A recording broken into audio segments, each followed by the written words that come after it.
गाजियाबाद शिव शक्ति धाम डासना मंदिर का जो हेड प्राइस्ट है, कुछ दिन पहले उसने जो है वीडियो कॉन्फ्रेंस की न्यू दिल्ली के अंदर, और उसमें हजरत सल्लल्लाहु अलैहि वसल्लम के कैरेक्टर को मिलान करने की कोशिश की, उन पर झूठे इल्जामात लगाए और उन्हीं के साथ साथ मुसलमानों पर भी झूठे इल्जाम लगाए।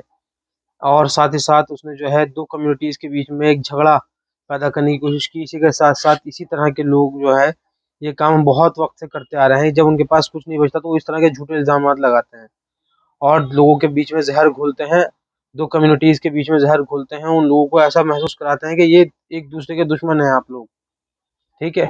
इसी तरह के लोग मुसलमानों में भी बहुत हैं, हिंदुओं में भी बहुत हैं। उनमें से एक ये बंदा है, इसने हज़रत सल्लल्लाहु अलैहि वसल्लम के कैरेक्टर पर इल्ज़ाम लगाया कि वो लुटेरे थे, मक्कार थे, हाँ, और नाउज़ुबिल्लाह। और उसने जो है इल्ज़ाम लगाया कि मुसलमान लोग जो है अपने साथ जो नॉन मुस्लिम्स रहते हैं उनकी बहू बेटियों पर, उनकी औरतों पर गलत निगाह रखते हैं, नाउज़ुबिल्लाह। अगर इसने थोड़ा बहुत भी इस्लाम के बारे में पढ़ा होता तो इसको मालूम होता कि सूरह नूर के अंदर आयत नंबर 30 में अल्लाह ताला फरमाता है कि मुसलमान मर्दों से कहो, ए नबी, मुसलमान मर्दों से कहो अपनी निगाहें नीची रखें और अपनी शर्मगाहों की हिफाजत करें, यही उनके लिए बेहतर है। इसका मतलब यह है कि हमारे यहाँ किसी की बहू बेटी पे गलत निगाह रखना तो दूर की बात, उसको निगाह भर के देखना भी जो आपके लिए नामहरम है, ये तक गुनाह है। और इसी के सपोर्ट में हज़रत सल्लल्लाहु अलैहि वसल्लम की अपनी अहादीस जो हैं, वो आप फरमाते हैं कि अगर गलती से भी किसी की निगाह किसी और पर पड़ जाए तो फ़ौरन अपनी निगाह बचाए, नीची करे और ध्यान किसी और तरफ लगाए। और इतना ही नहीं, एक हदीस में तो हज़रत सल्लल्लाहु अलैहि वसल्लम फरमाते हैं कि अगर आदमी किसी औरत की आवाज़ सुनता है जिसकी वजह से उसको लज़्ज़त आती है, किसी औरत की आवाज़ सुनकर उसकी तरफ माइल होता है, तो ये भी ज़िना की कैटेगरी में आएगा और ज़िना एक कबीरा गुनाह है। इसी तरह आँख का ज़िना किसी को देखना है, कान का ज़िना इस तरह की बातें सुनना है, ठीक है। हाथ का ज़िना उस तरफ हाथ बढ़ाना है, पैरों का ज़िना उस तरफ चल के जाना है। ये सारी कैटेगरीज़ जो हैं ज़िना की हैं और ये एक कबीरा गुनाह है। हज़रत सल्लल्लाहु अलैहि वसल्लम जिनके कैरेक्टर को न सिर्फ मुस्लिम्स बल्कि नॉन मुस्लिम्स भी मानते हैं, उनके ऊपर इसने ये झूठा इल्ज़ाम लगाया। और इसने एक झूठी बात और ये कही कि अपनी तरफ से फैब्रिकेट करी, घड़ी बात इसने, कि मुसलमान जो है 2029 तक अपनी पॉपुलेशंस को बढ़ाने की तैयारी में है, अपनी पॉपुलेशंस को इतना बढ़ा रहे हैं कि 2029 में अगर भारत का प्रधानमंत्री जो है मुसलमान बन गया तो इसकी हालत इराक या ईरान जैसी हो जाएगी। मतलब इसके पास कोई भी बात का लॉजिक नहीं, कोई सबूत नहीं। अगर इसने थोड़ा बहुत पढ़ाई की होती तो इसको पता होता कि 2001 से 2011 तक का जो डेकेड था उसमें मुसलमानों की जो पॉपुलेशन थी वो इंडिया के अंदर 16.2% के अराउंड थी, जो इस डेकेड में घट के 14.7% के अराउंड रह गई है।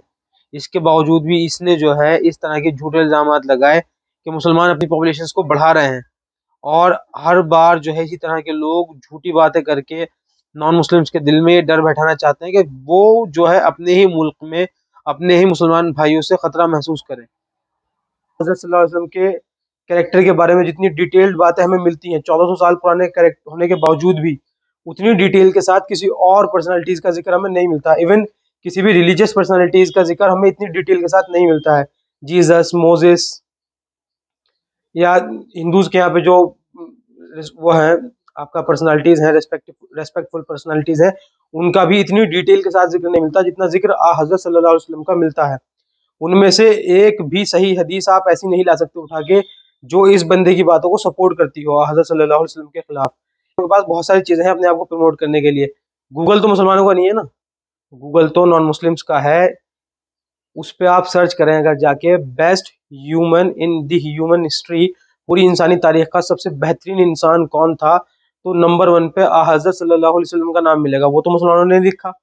इसके अलावा भी आप नॉन मुस्लिम्स की लिखी हुई कितनी बुक्स ऐसी पढ़ सकते हैं जहाँ पे आपको हज़रत सल्लल्लाहु अलैहि वसल्लम से इंस्पायर हुए लोग बेहिसाब मिलेंगे। और हज़रत सल्लल्लाहु अलैहि वसल्लम को लोग, उनके कैरेक्टर को लोग मानते हैं, नॉन मुस्लिम्स भी उनके कैरेक्टर को मानते हैं कि हाँ ये बेहतरीन आदमी थे। और आज तक भी उनकी जो टीचिंग्स हैं, आज तक भी किसी की टीचिंग्स इस तरह की नहीं है जिस तरह की हज़रत सल्लल्लाहु अलैहि वसल्लम की थी। और ना ही मुसलमान इस तरह के कोई काम करते हैं, ना ही कुरान उनको इस तरह का कोई हुक्म देता है जिस तरह के इसने इल्ज़ामात हम पे लगाए हैं।